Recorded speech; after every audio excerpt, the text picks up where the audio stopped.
Oh, yeah. We should have civilized warfare. That's what that's about. Let's, there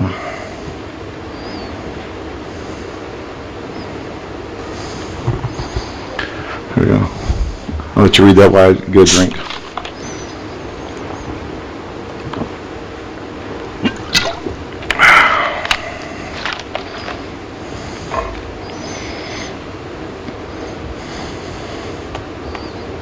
How are we doing today? I plan on waking up halfway through this talk, so let's hope it goes well. I'd like to start off with this picture because this shows you just the how far we've gone in actual talking about issues like cyber warfare or informational warfare.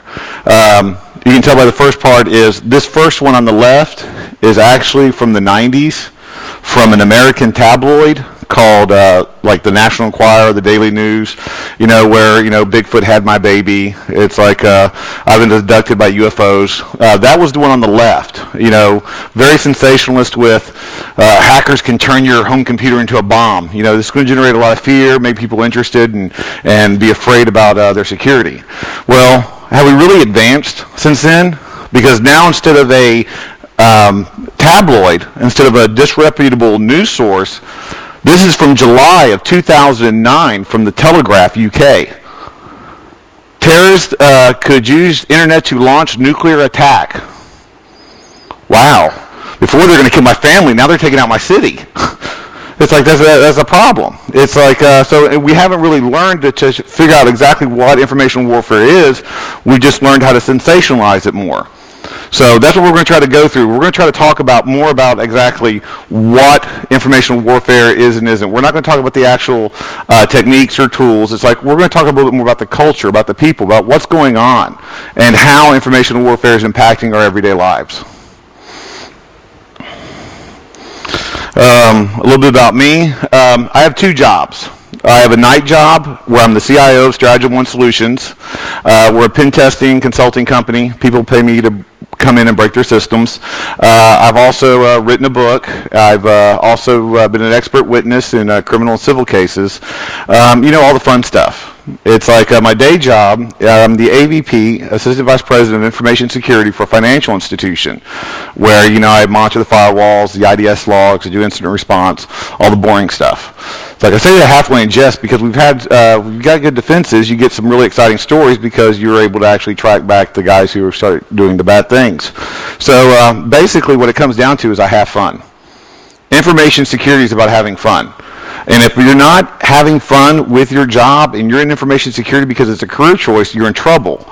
Because the other guy on the other side of the keyboard is having a blast. And you're going to have that same kind of fun and that kind of passion and zeal on our side as the good guys and stuff, because that's who you're going after. These guys aren't waking up and stuff, at 8 o'clock in the morning going, I got to go to work and stuff, and steal 40 million credit cards. It's like, they're getting out at noon and having a blast and checking their botnets and seeing how many people and victims they've acquired. So we got to start having that kind of fun as well. Well, let's start off with a little bit of history. It's like, there's been a lot of talk about different kinds of hackers. This person's a hacker, this person is a black hat hacker or white hat hacker. A hacker is someone who thinks outside the box. So I like to go back to like one of the first hackers. I tell people if you want to learn how to cook, you go to France. If you want to learn how to paint, you go to Italy. If you want to learn how to conduct military strategy, you go to China. Because they've been doing it for quite a while. But back 500 BC, warfare was very simple. Okay? I take all my sharp pointy objects, you take all your sharp pointy objects, you run at each other. Whoever dies the most loses. Battle over. Very simple, very effective. Well, Sun Tzu was a hacker. He decided to think outside the box. He said, instead of just sending our guys, just to kill each other, let's try to use the terrain.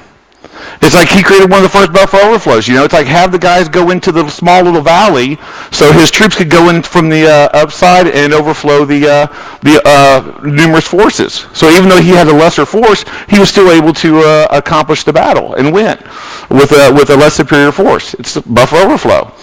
It's like he did social engineering.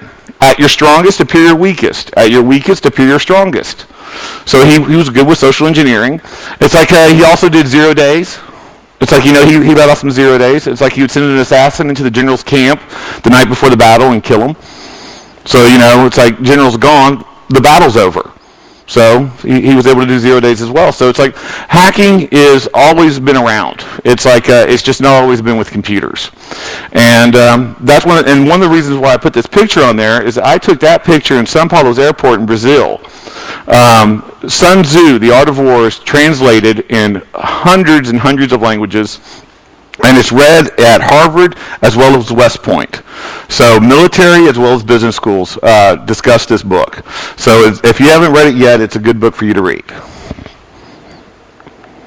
Okay, we're still in the intro. So far, so good. I'm going to talk about some caveats about this. We're going to give you a little bit of history and geography lesson about some of the players that are involved, and then show how we're involved and what we can do about some of this stuff. And then hopefully we have a good discussion. One of the key things is that we have to have a discussion. If I'm just up here for an hour talking really fast and you're not understanding what I'm talking about, then we've wasted time. It's like we have to have a good discussion. It's like I'll be here afterwards, come up to me and talk and we can discuss. This is a 2-hour talk that I'm giving in 45 minutes. So it's like there's a lot more stuff for me to talk about and discuss it, and I have no problem doing that with any of you guys because we have to start getting this information out and sharing it and using those kind of dialogues and opening those up. So let's have a good discussion. And what I was also part of the caveat is, because we're in the caveat part now, I talk fast. I may use terms you're not familiar with. Please feel free to stop me or tell me to slow down. I will try to, because I know not everybody's like the native language is English, and when I'm giving this in America, they still tell me to slow down as well. So it's like it must be even worse here. So please let me know if you need that help, and it's like and you want me to do that, and I have no problem doing that. And hopefully you get most of the jokes because I do some of those every once in a while. Starting with this one, it's like. The whole story how cyber warfare started was very simple. I started writing a book. I finished writing one book, and it's a three-book series. And my second book is on cyber warfare. So I started doing research on cyber warfare. I started talking about exactly who's doing what, where is it going on, and I started forming all my opinions about, this is how it happens. This is what it's about. And I even gave a talk in Oklahoma City on cyber warfare, and this was last October 2008, and I realized one important thing after I gave that talk. This isn't my stuff. This isn't my information. This is stuff that I read on the internet and created and then formed my opinion. So I got my passport for the very first time. It's like in October. In November, I was at XCon in Beijing. My first trip out of the country was to China. It's like going to a hacker conference there. My second trip was to Berlin for CCC. Then I went to Shanghai for SysCan, and then I went to back to Berlin for pH Neutral. And I also, in between there, I talked at a conference in Brazil. It's like I started going to these places, meeting some of the hackers, meeting some of the security professionals, meeting some of the law enforcement from these countries. And it just opened my eyes. It's like what the picture really was. It's like, this is not what I'm hearing, and this is not what I'm seeing on the internet. It's like I'm seeing the glorified version of how bad it is. I'm not seeing the helplessness of, the Chinese police force and stuff, as they're trying to combat cybercrime. I'm not seeing that kind of aspect of it. So it's like it gave me a whole new perspective, and that's where this thing actually started to take form. And if you don't understand the pictures, it's like the one is, when you're reporting, you're nice and safe in the studio and stuff, It's like in investigating, you have to be out there in the rain and the wind and actually getting into where things are going on. You get a little bit more appreciation when you're investigating than when you're just reporting. Another key thing I want people to understand is that this is my perception. This is not the only perception, and that's one of the problems. People like to say, this is what I've discovered, this is it, this is how it is. You can't do that with informational warfare. The problem is not everybody sees all the facets. We can't. We're only looking at one facet, and I use the diamond as the perfect example, because if you take a diamond and you put it up to your eye, your view is distorted. you don't see anything clearly, do you? Because you're looking through just one facet. If you want to see the beauty of a diamond, you have to hold it away from you to see all of them, to actually see the actual beauty of a diamond. That's what this problem as well. It's like, for us to actually understand informational warfare, we have to step back from our own perception, from our own little facet, and try to see it from someone else's point of view. See it from the other facets that are involved, not just from where you're standing.